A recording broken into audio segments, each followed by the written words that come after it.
To sculpt a baby ear, I take 2 large pea-sized balls, maybe small marbles. I have them be the same size so I know that I'll be working with the same amount of clay for both ears. Alright, here are some tips on sculpting an ear.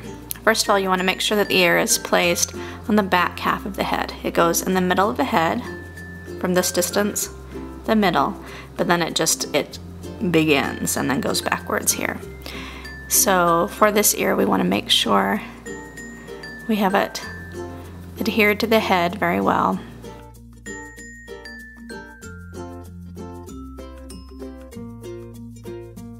We just do this by burnishing the clay onto the head.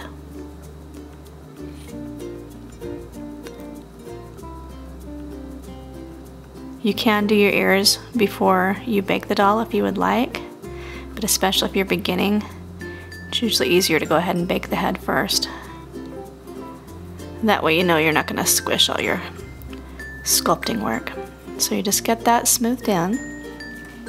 Then our first step, and you can use your ear reference guide if you have one, is going to be to take our tool and to just go around the outer edge of the ear like this.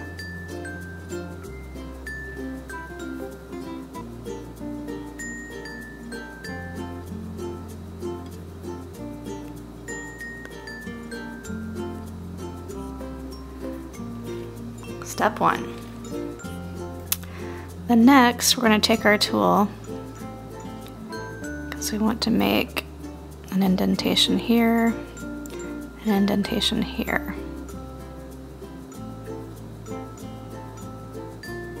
And I like to kind of just join those together.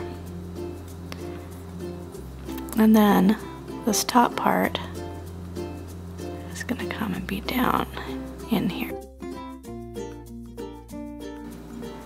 And then for the last step, we want to add the little Y shape up here at the top.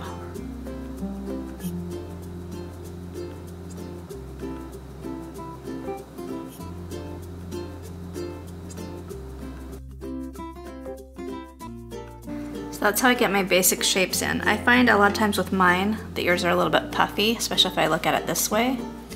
So I like to take a razor blade and just kind of trim this a little bit if needed.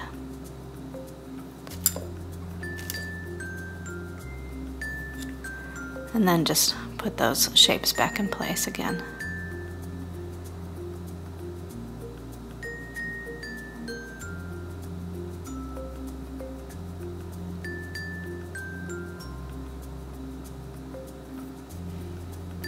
And that's how you sculpt a baby ear. Now I will sit here with it, for several minutes and have a small brush that I take inside with the orange smoothing gel. And that will really make a difference in this ear. You can also go in with a ball stylus. It's another great tool I love for ears. And kind of refine your shapes a little bit there. This one got a little bit squished because it's a lot harder to do an ear when you've got a camera in between you and the thing you're sculpting on. So now I'm just going to fix it a little bit with this, and then I'll do the brushwork. She's cute. Now with the orange smoothing gel, I'm going to go through, even with this larger brush. I like to use filberts for this. They just have a great edge on the brush that's nice and rounded, and it just leaves no lines. It's just perfect. And this one I think is a 4 or a 6 size. Typically I'm using the 2s or 4s.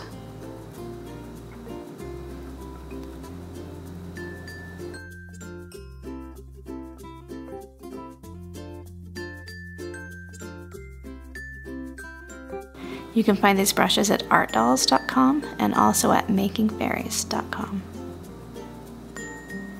When I'm done with this side, and I have all the brushwork done, I'll take a tiny filbert to go inside here.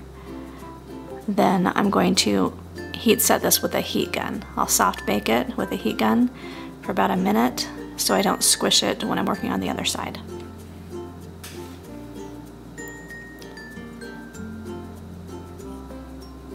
That's how it looks with a small brush.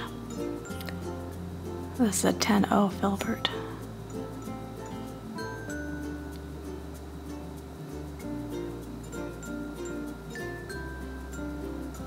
Like to be sure to go behind the ear too, underneath it. Just make sure all edges look great. That will give your doll a much more finished and professional look. Right, here's how she looks with both her ears on. Now we just need to give her a neck, and then this head will be ready to paint.